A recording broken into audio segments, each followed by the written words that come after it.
I think we're live. One thing, Scott, we're going to do next time. Hi, everyone. I'm here with There Scott we go. Snowden. How you doing? I got to I'm learn how good. to I'm press good. buttons, Scott. We're not in the same room for this time. Awesome.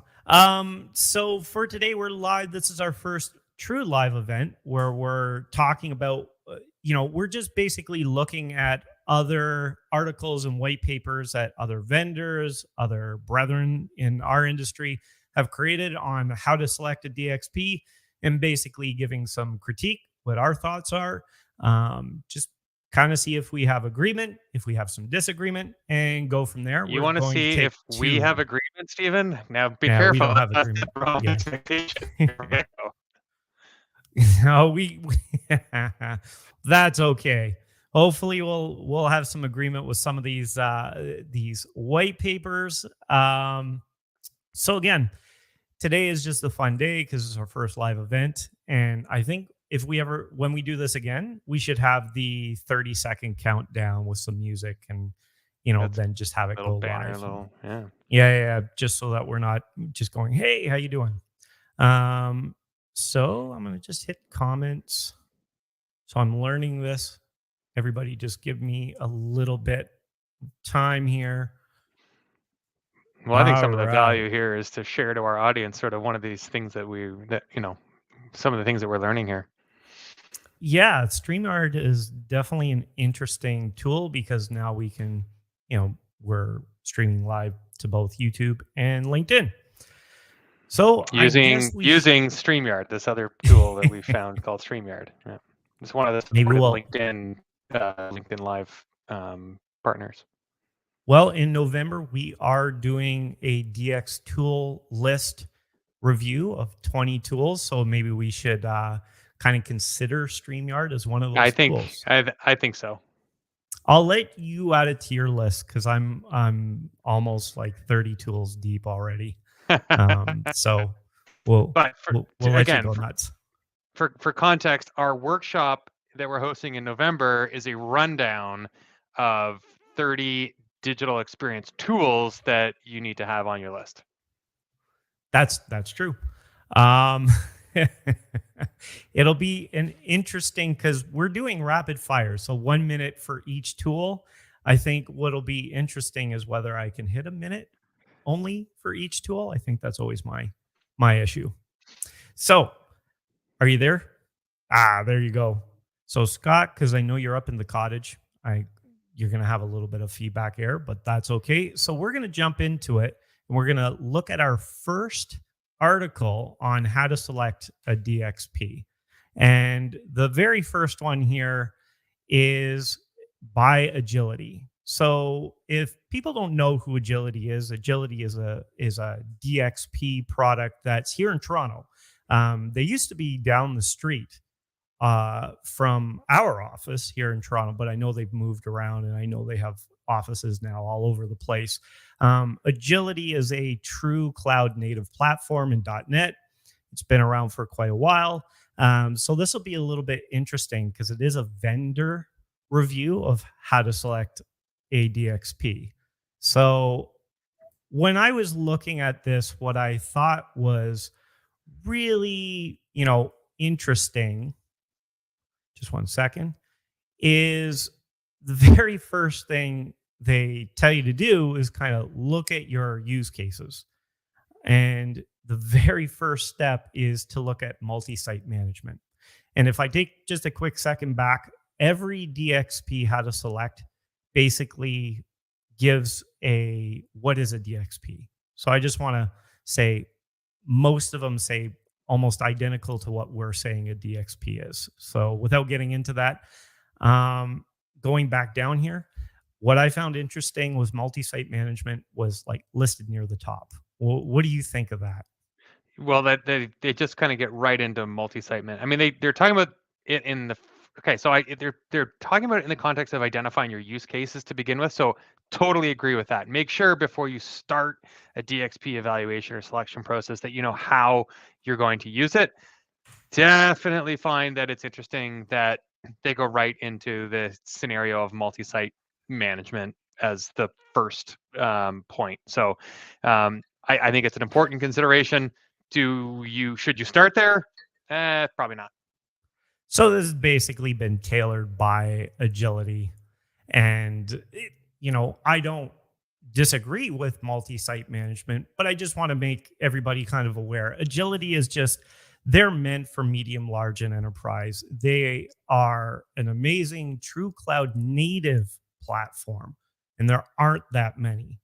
So when you look at a robust solutions for DXP, they're one of the few. So Mhm. they usually tailor to the large enterprise. I know they have some really large accounts. So I can see why they kind of start there. They do go, look at product integrity. Obviously, the very first piece that I see here is, cloud native architecture. Now, that works if, again, you're a medium, large, and enterprise solution. But what you're seeing actually this year, you're going to start seeing CTOs saying, hey, we got to stop spending on different cloud technologies and kind of reverse it and just kind of consolidate what we have. Because if everything's a subscription base, and you're always paying consistently for these cloud technologies, they do add up in the enterprise space. So, Yeah, yeah. I think I get what you're saying. Like the cloud is just generally touted, and the default sort of um, uh, uh, advantage is that it's cost saving. But I think you need to scratch below the surface whenever you hear that and make sure that it isn't um, displacing some of your current costs for what is actually a higher license cost, and that your aggregate of all your cloud services doesn't. It's kind of like I went through the subscriptions in on my phone the other day, and I'm like, wait a minute, what have I been signing up to all year long? And all of a sudden, it's built up to something that I do not need to be spending as much money on. I think you get the analogy. It's something like that. You got yeah, to be careful. Yes, the cloud takes away headache. The cloud takes away your duty to ensure uptime and reliability and security. And there's a value to all of that. So it's all good stuff, but don't take it at face value. I agree. And, everything else here, security, high availability, which is interesting. We didn't really put that in our how to select guide, but I would say this is for medium, large, and enterprise solutions, probably a number one. I completely, this was something I completely forgot about. A great In, one in ours, for, yeah, like we talk about reliability and yeah, yeah, and whatnot. But I get, and we talk about scalability and whatnot, which I think is important. But I get there's some nuance here. High availability is a bit different. it is. Well, for me, when you start getting into those large and enterprise space, they have like Cineplex, I think, is one of their major contracts, and Star Wars comes out, and everybody is trying to get to the trailer or Right, trying to right. get tickets or anything, and you can't have it fall, right? So being able to have redundancies in the architecture, I think, is a must have today for a lot of organizations. But I Um, suppose one thing we're touching on here is, whether you go cloud or not cloud. I mean, we definitely don't talk about that in our white paper, and I think that it's sort of an inherent uh, assumption when it's a cloud-based solution that you're going to get high availability. But to my point a moment ago, scratch below the surface a bit, make sure that that's actually the case. yes, And and one of your use cases should be, you know, do we need cloud or on-prem? I would 100% agree. In Agility's case here, I feel like I'm selling Agility. They are they are a true cloud native architecture. So when we're talking about high availability, of course they're putting it as one of their bullet points because they do this better than other platforms, because platforms who say they're in the cloud, they don't have the high availability that agility would have. It's To the just same not extent. there. Like, it's not, Not they even probably have it, but close. it may not actually be as cost effective No. if because agility's been cloud first for a very long time, if not forever, From from inception. inception, Yeah. right? So it's different from the other platforms that are now trying to provide a cloud-based offering as a new offering, and figure that out and figure out how their legacy product works in the cloud, or is it the same thing, whereas agility is ahead of the game on that front. Yeah, definitely. And yeah. So just moving on here, one thing I just wanted to mention was, oh, there we go, is you're seeing this coming soon, a new and improved UI for Agility CMS. What I like about this statement is up here, they have it lowers your IT costs and gives your brand a competitive advantage. And then right in their advertisement, they're saying we've got an improved UI. So even though a tool like Agility, a DXP solution like Agility may lower your IT costs, what you're seeing is the difference of IT people like ourselves love this type of platform. It's a much easier on developers, right? It's just much faster. It's API to API, less web services that you have to call. It really is a good fit. But for non-technical users, this is where I see a lot of, you know, this is where I see the issues for these true cloud solutions. I'm really excited to see what they actually have here and how much they've improved.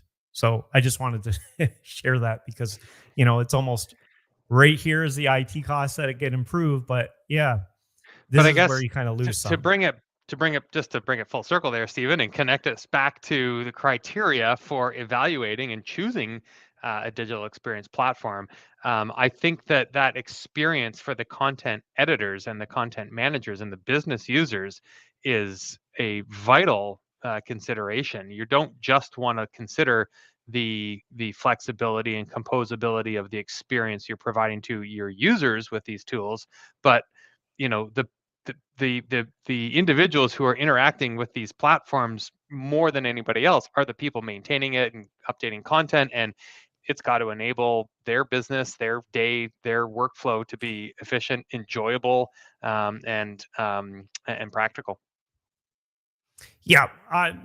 And if you notice, it's not here.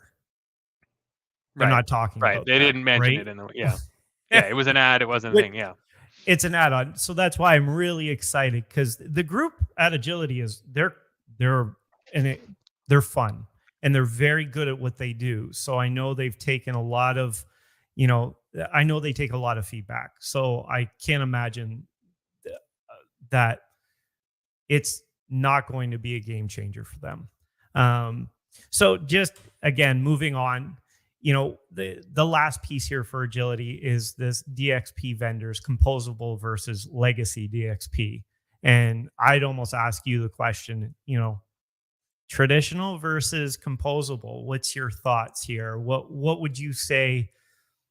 Do you think it matters? well, I mean, are there any quote unquote legacy DXPs even left? I mean, I guess when you say, in the industry we talk about monolithic versus composable platforms or solutions. I mean, and the audience knows what those terms mean, but I don't think they go out Googling for monolithic or even composable. I think they're just looking for a platform. But this is a virtue, a feature of a good DXP, that it is composable. But Stephen, I mean, you probably know the product market better than I do. Isn't everybody doing composable now? Everybody says they're doing composable, but a company, again, Agility is doing this very well on their own. If we're looking at this, they're doing it very well. They're saying, yes, look at composable. They be a composable solution, right? You start getting into your site cores, your Sitefinities, Optimizely's. These are legacy. that can do composable very well. I'm not saying they can't, but it's a different way. It's we're creating web services. The integrations aren't the same. Creating composable layers. It's different. So maybe you and I here need to take a moment and define what we mean by a composable platform. I mean, you just touched on a few things that then contribute to what does it mean to be composable. You mentioned web services, right? So you want to be able to get the data in and out of your platform in a pretty straightforward way, and in something that doesn't require a lot of huge amount of dev effort or learning or ramp up. You mentioned widgets. It's got to be something that even the UI, the page building experience, is very composable. I think that's the sort of understanding of it. And what else would you add to that list? I would add, when you talk about composable and legacy DXP, you're talking about what can non-technical people use and do without, we start hearing low code or no code solutions. And then I see legacy try to use low code and no code within their examples, which they don't have, right? Like they have, easy ways to manage CMS, but I wouldn't call it like a low code solution that I'm, infatuated with, is like a Webflow where you're doing everything from scratch. I don't need to develop it, Right. but I can do everything. And that is low code to me. But composable, sorry. Yeah.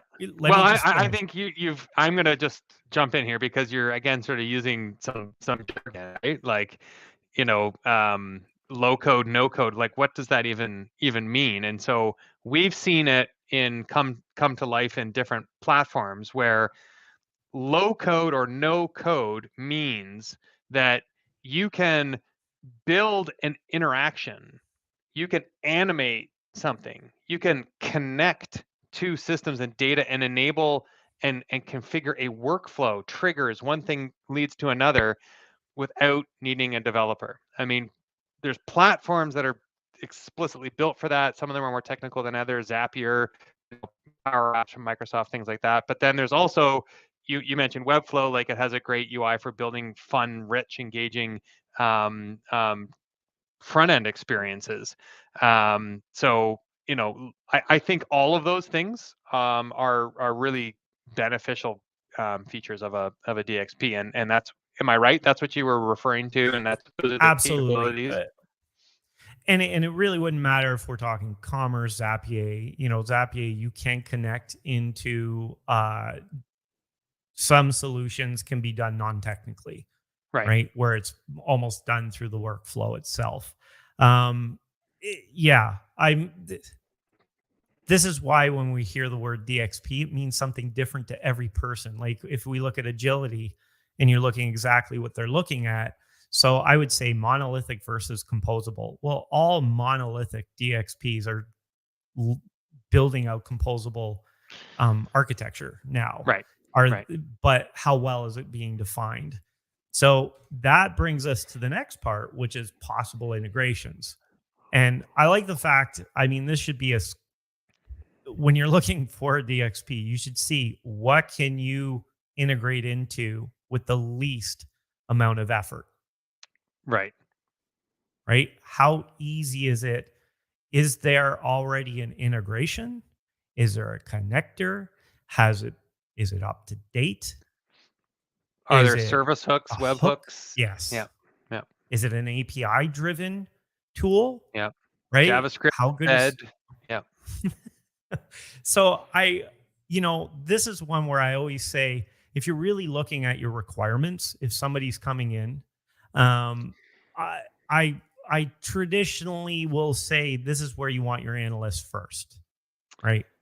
Well, I think a lot of businesses don't know that this is something they need to look for, right? So they would describe what they need from a DX platform from a business perspective. We need our DX platform to put our leads directly into HubSpot. We need to be able to email everybody that's downloaded our white paper. Well, that rarely translates onto the dirty word RFP. Of course. Like those business needs rarely show up and surface as those integrations or low code or service hook options. Like, so that's where the AI can help go, oh, wait a minute, I understand what the business is trying to ask for. How do I translate that into something that a vendor can recognize as a problem to help us solve? Yeah, 100% agree. And Or, of course, an agency. yeah, well, and this is what their next their next header is train and prepare your team for digital transformation. So I hate that buzzword, but it makes sense.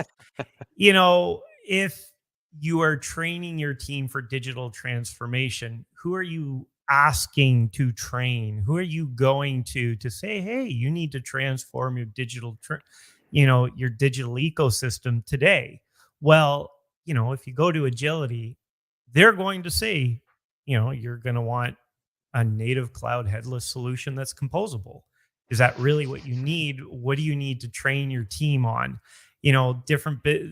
Again, make your team customer centric, make your team, look at the insights through those different business units, get as much as you can. But I really believe, this is where an analyst comes in, or an agency that knows the space that they're wanting to the customers involved with. Right. I mean, I guess you sort of commented on the jargon, and here we go again. I mean, what triggers me is the word transformation, a digital transfer. Like, Yes. wait a minute, how many?